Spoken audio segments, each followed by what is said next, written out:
The first ever Monday Night Raw on Netflix is done, and oh boy, do you guys ever have some mixed reactions to it. Like, I legitimately thought the show was really fun. It was an entertaining 3 hours, and it did what it needed to do, but a lot of people out there did not like the stories, they did not like the direction, and they didn't enjoy the overall vibe of the show. But that's not everybody. Of course, wrestling is subjective, and everybody has their opinions, so I am interested to hear your opinions as well down in the comment section below. But before we get into your hot takes, where we take a look at your bold opinions, your thoughts, concerns, or whatever else you may have on the show, make sure you leave a like on this video, make sure you subscribe to the channel, turn on those notifications, and keep coming back every single day because we upload wrestling videos every single day. And Hot Takes drops once a week after Raw and once a week after SmackDown. All right, let's get into this thing. So if you would like to submit your hot takes in the future, be sure to follow me over on X at Conman167 and look for these types of posts after Raw and SmackDown. But the first hot take that we have this week actually comes from me,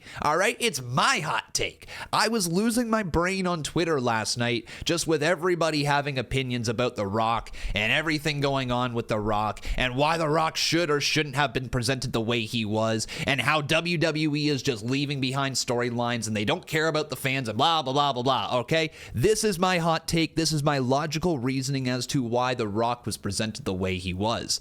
Tonight wasn't for us fans who have been watching Raw for a long time. That's why The Rock was presented the way he was. Lapsed fans wouldn't want to boo The Rock, and new fans wouldn't understand why this Hollywood star is evil. We will get back to the final boss. Now, I personally believe we will see the final boss again in WWE. We will see the heel Rock character at some point, and legitimately, while I was watching Monday Night Raw on Netflix last night, I thought we were going to get the heel turn for Rock, okay? And would it have been a bigger moment if The Rock did turn heel and showed everybody his true colors? Absolutely. But I think if we play the long game with this one, it might end up being a better story long term. This wasn't just The Rock, okay? This was Dwayne Johnson who was presented on WWE TV. He was out of character, he was a member of the board, and this was a gigantic night that he dedicated to his family. He also had his family in attendance, so maybe it made sense not for him to be a big bad heel. Maybe he could actually just be Dwayne The Rock Johnson and welcome everybody here to WWE. I understand that it's not in character. I get it that it's not what we have gotten used to with The Rock, but at the end of the day, this is a one-off. This episode of Monday Night Raw was not for us hardcore fans. As much as they built it up, as much as they made it seem like this was the start of the road to WrestleMania, this show, it wasn't for you, it wasn't for me. It was for that grandma who stopped watching 40 years ago. It was for that kid who has never seen a thing of WWE in their life, and they turned it on because they have Netflix. Next week, if the show continues to move in that direction, I will understand people's gripes a little bit more, okay? I understand that we deviated away from the storyline that we've been telling for the better part of a year and a half. I get it. But everything will be okay, I think, and I imagine whenever we revisit Cody and The Rock in the future, it's going to have more intensity behind it because of this moment here tonight, because we saw Rock and Cody hug. Makes me wonder, is there more going on behind the scenes? We saw during Rock's Instagram video that him and Drew McIntyre had a conversation, and he said something along the lines of, "I will handle it," to Drew McIntyre. What did Drew McIntyre whisper to The Rock? Maybe there's something going on there. Who knows, okay? All I gotta say is let's all take a big old deep breath here when it comes to The Rock in WWE, because I imagine in a week's time, in a month's time, by WrestleMania, it won't matter what happened on this show tonight. This show is just simply put there for the casual viewer. Okay, well, now that I got that off my chest and I'm done being yelled at by internet strangers all morning, let's get into the actual hot takes here today. So Carter Slade says Rollins versus Punk was incredible. I don't think this will be the last of their matches. I think Seth turns heel and then we get a trilogy. It does certainly seem like we're moving in this direction of a trilogy. I'll say it, last night didn't feel like the ending of their feud. It felt more so like CM Punk thinks he's done with this feud, but Seth Rollins is not. And that to me makes me think that we're going to get a storyline where CM Punk is trying to move past Seth Rollins. I mean, if we go back in time with this storyline, we already saw that Seth Rollins wanted to fight CM Punk when Punk didn't want to fight him. Punk was already pointing at the imaginary WrestleMania sign. He was already looking ahead to the grandest stage in the mall. He forgot all about Seth Rollins. He little broed him on TV until Rollins truly got his attention once again. Now that Punk has beat Seth Rollins, there's no way in this world that CM Punk wants to have another match with Seth. He beat him clean, right? Why would he need another match with him? He's moving on. He's focusing on the Royal Rumble. He's focusing on Elimination Chamber. He's focusing on WrestleMania. He wants that World Heavyweight title. But if we go in this direction with this story, I wonder if we're going to get something like when Undertaker and Shawn Michaels had their feud going into WrestleMania 26. If we remember that story, Shawn Michaels lost to Undertaker at WrestleMania 25 and wanted a rematch against the Dead Man. He needed the rematch against the Dead Man, but Undertaker wanted nothing to do with it. He had already beaten Shawn Michaels. And thus, on the road to WrestleMania, what did Shawn Michaels do? He cost Undertaker a big-time matchup inside the Elimination Chamber. And that led to their match at WrestleMania. I think we're going to get something similar here with Seth Rollins. I imagine we're going to get Seth Rollins costing CM Punk the Royal Rumble, costing CM Punk the Elimination Chamber, and then finally CM Punk says, you know what, enough is enough. I want your ass at WrestleMania. I think that's how we get it. Whether or not it's going to turn into a trilogy, I don't know yet. It could. Maybe there's one more match after WrestleMania, the rubber match, if they only have two beforehand. But if that happens, that means Seth Rollins would need to win at WrestleMania. There's so many directions that we can go in, but I like this. I like this story, and I think that a bitter Seth Rollins is better for his character as a whole. Punk winning was the wrong call. It doesn't make sense for the storyline, in my opinion. And this is one of those things where, like, yeah, maybe it doesn't make sense to the story that you had in your head, but there's honestly nothing wrong with the story going on with Rollins and Punk. Punk beat Seth Rollins clean. There's really nothing more needed to say other than that. Punk's moving on and Rollins probably isn't. If you had Seth Rollins beat CM Punk here, I think we move in the direction of it being too obvious that we're going to have a trilogy, right? If we have CM Punk lose the first match, chances are there would be a rematch, and then probably it would lead to a third match at WrestleMania or something like that, right? And the fact that they didn't just go in that direction, the fact that they just are allowing this story to breathe, I like it. I don't think, man, that this is a bad call whatsoever. If CM Punk was to lose, yeah, Seth could have won and then we would have got what's next. But Punk winning creates more of an intriguing character, to me at least, for Seth Rollins. Hulk Hogan deserved every boo, then, now, forever together. Yeah, he did, brother. Oh my God. I have never heard a reaction like that for Hulk Hogan before in my life, and I can't sit here and say it was undeservingly.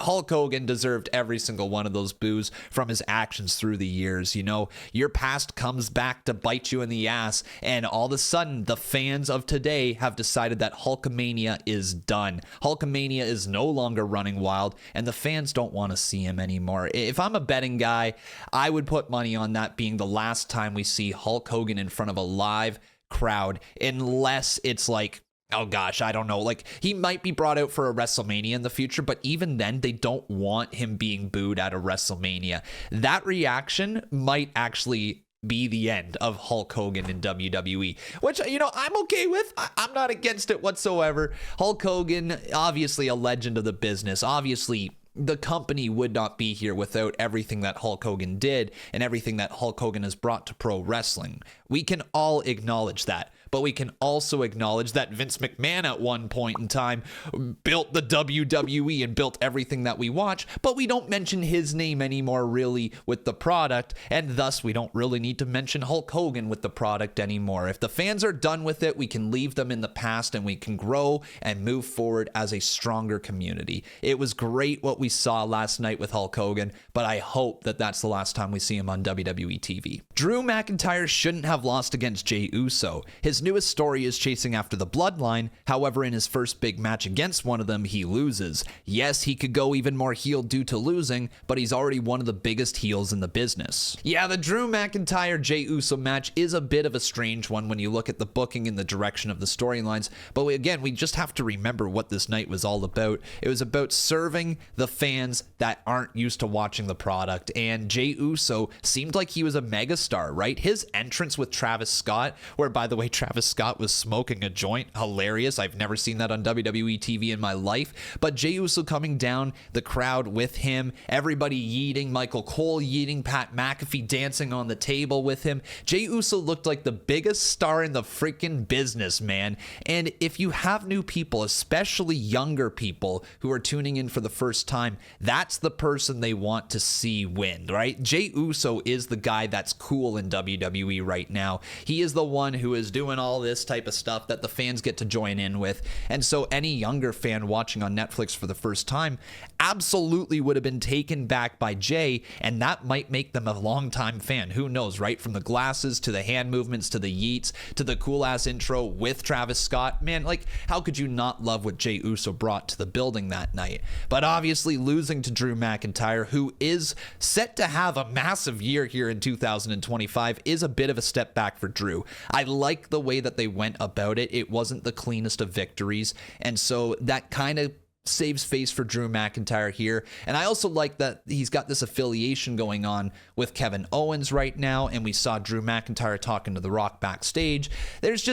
There's something going on more than we first see right here, right now. So anyways, Jey Uso winning this thing. Yeah, I mean, if it was a regular episode of Monday Night Raw, it's probably the wrong call. But for an episode like this where there's a lot of new eyes on the product, you wanted to put Jey Uso over, and I can understand why they did. But now here's the thing. I understand people's frustration with what's going on in this photo over here. I get why people are upset. And I think it's because of this live stream that The Rock had with Cody Rhodes on it and everybody else backstage. This is the reason why people are truly upset, because it kind of broke that fourth wall and it removed a lot of the story building that they had put into WWE with the whole Cody Rhodes Rock Roman Reigns storyline, right? This photo right here of Cody Rhodes and The Rock drinking tequila with the caption saying, nah, they acting like nothing ever happened. It is true. They were very close, and they did seemingly forget everything that happened with the whole Mama Rhodes thing and the blood on the belt and everything that was going on between the two before WrestleMania last year. It's not the end of the world. I know I sound like a bit of a bootlicker right now. I get it. Okay, Conman seemingly is defending the episode of Monday Night Raw where there wasn't a lot of storyline continuation from what we were already building in WWE. But this right here, it stings a little bit. I'll admit, it stings a little bit to see this photo, but I hope there's more to it. I hope when we do go back to Rock versus Cody at some point in the future, I really do hope that there's like a little bit of a tidbit right here as to why Rock was hugging Cody, why Cody was embracing The Rock back. There needs to be more of a story to fill this in. It's almost like when Rock left WWE, like, you know, after WrestleMania last year, what did he give to Cody Rhodes? We still don't know what he gave to Cody Rhodes. What if that was a sign of respect back then, and Cody Rhodes is like, okay, well, that was his sign of respect. Now I'm going to respect The Rock back, and now The Rock is respecting Cody back. You know, maybe that's where they are going with it. Maybe they have buried the hatchet for a little bit until Rock goes full final boss on him once again, I might add. But until that date comes, it might be a year from now. It might be SummerSlam. Who knows where they're actually going with it.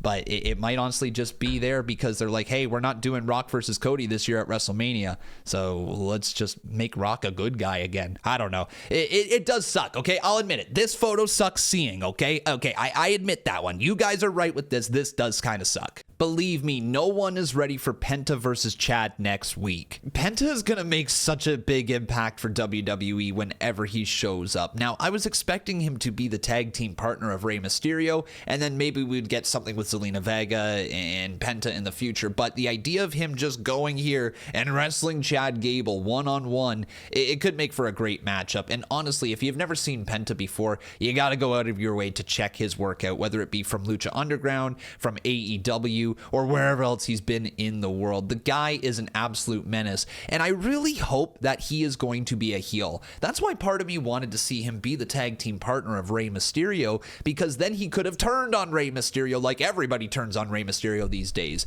It would have been a great way to introduce him. He could have been an evil Penta, but I get the feeling with him going up against Chad Gable here, he's going to debut as a bit of a babyface. To me, that's the wrong way to go with Penta. He should be a heel in WWE. Considering we have so many great luchadors already in WWE, a heel one would do wonders. Imagine him versus Dragon Lee. Oh my God, I need to see that. They need more matches for Raw. Yeah, I think I have to agree with this one. It was a little strange that we only got 4 matches over the course of 3 hours, and it felt like there was going to be more TV time to get more people on the show. But instead, this episode of Monday Night Raw was treated more like a PLE than it was an actual episodic television show of Monday Night Raw. It felt more so like we were going in the direction of just hype, hype, hype, and deliver on a match. Then hype, hype, hype, and deliver on a match. There wasn't a lot of filler on the show in terms of wrestling. Everything that happened in the wrestling ring mattered.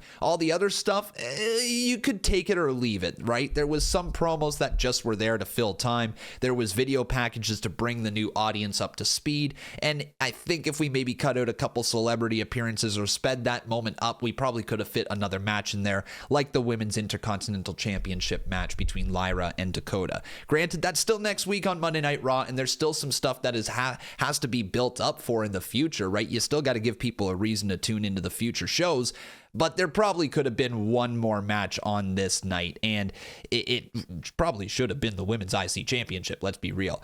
So yeah, they did need more matches. I hope that'll get fixed in future episodes of Netflix, and if it doesn't, then we have a real problem on our hands. Liv Morgan should have retained. There is more upside in Liv Morgan fighting other good faces on Raw than Rhea Ripley fighting other bad heels on Raw. The only good heel and heel that is believable against her is Liv Morgan. And this is a very valid concern when it comes to Rhea Ripley, because ever since Rhea Ripley lost the championship to Liv Morgan, there hasn't really been anybody else built up to that level for Rhea Ripley to now face now that she's champion once again. It does feel like Rhea Ripley could go down the path of facing a lot of the people that she's already beat, especially if, say, a Becky Lynch returns, a Charlotte Flair returns.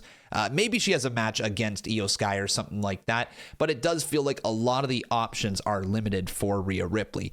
Now, they could change that by having Rhea Ripley maybe fight some people coming on over in this transfer window, like a Bayley versus Rhea Ripley could be cool, but again, then you're just doing babyface versus babyface. There is concern with the women's division right now, but again, it goes back to the point that WWE just didn't build up enough challengers over the last year. They didn't have enough people at that level to warrant going up against a Rhea Ripley or a Liv Morgan, and thus, here we are. We have finished this feud, and we don't really have anybody else to face Rhea Ripley for the title. Io Sky is legitimately like the only one there on Monday Night Raw right now. So let me know, what do you think's next for Rhea Ripley as the Women's World Champion, and what do you think's next for Liv Morgan as well? I feel like Liv Morgan would benefit heavily along with Dominic Mysterio and Raquel Rodriguez going over to Friday Night SmackDown and leaving the rest of the Judgment Day on Monday Night Raw, allowing Finn Balor, JD McDonough, and Carlito to do their thing over there, right? If you're able to split those two, maybe Liv Morgan goes after Tiffany Stratton, because we've already seen there's some issues with Tiffany and Dom and Liv, so maybe that's the direction they're going on over on Friday Night SmackDown.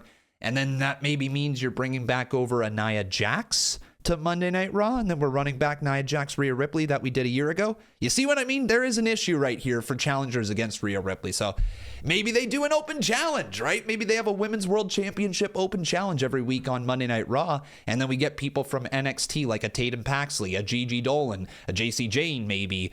Goodness, a Julia would be wild. A Stephanie Vacour on Monday Night Raw would be wild. They could use that as a catalyst to building up the rest of the NXT women's division and highlighting this incredible division that they have down there. It's just a thought, but they need some challengers for Rhea Ripley, so think outside the box. Still way too many commercial breaks. Almost about the same as cable, honestly. Not even offering a picture-in-picture to those subscribed to no ads is crazy. Now, I'm an international viewer. I live in Canada, and I didn't have to watch a single ad last night on Monday Night Raw, and it's probably one of the greatest things I have ever sat through. It felt like a PLE to me, and it just flowed so well. Those 3 3 hours flew by, but I understand the frustration and I understand that there's a lot of confusion right now. It must kind of suck to be an American viewer here and see that international viewers are getting commercial-free viewing and we're getting these extra promo packages and actual promos from the superstars while you guys are sitting watching a Dunkin' Donuts commercial, right? It does suck for you. I will say this, though. America, you have had for so long so many things that the rest of the world just simply hasn't had access to that I have a very tough time feeling sympathy for you, okay? I usually get the short end of the stick. Do you know how I've been watching WWE since the WWE Network became a thing? I had to watch through freaking Sportsnet. Do you know how Sportsnet is here in Canada? It is a dog trash service. It is a dog trash server, and I am so glad that we are switched on over to Netflix now. Okay, I understand that you there are not getting the picture-in-picture and you're missing things, and that does need to be resolved. I think that Netflix is being a little silly not having a picture-in-picture option just for their commercial breaks in general. That should be like the first thing that they do next week. They should fix the commercial breaks for the American viewers. That way you still get your commercials, but you're not missing any of the in-ring action, especially if you have bought the ad-free package. And that's where it's a little confusing for me because I didn't get to actually experience it from your guys' end, where there's like you're watching ad-free, but you're not actually watching ad-free, and some people in America are able to watch ad-free, and then others who have the same type of package aren't able to. I don't know what's going on there. All I know is here in Canada, we're eating good, baby. But those are your hot takes. Let me know any others that you have down in the comments below. And one last thing while I'm here, just be kind to other wrestling fans. Be kind to the people that enjoy the same stuff that you do. We are so limited with the amount of people that we actually get to talk about pro wrestling with that you don't want to cause a divide just with people online who have similar interests to you just because you didn't like the booking of The Rock. Okay? Be kind, people. Don't be a douchebag to others online. It's okay if you didn't like yesterday's Monday Night Raw. It's okay if you did like yesterday's Monday Night Raw. It's not okay to be an asshole to each other over pro wrestling. So let's leave it with that. Thank you for watching. Make sure you leave a like on this video. Make sure you subscribe to the channel. Turn on those notifications and keep coming back because we upload wrestling videos every single day. Thanks for watching, and we'll see you tomorrow.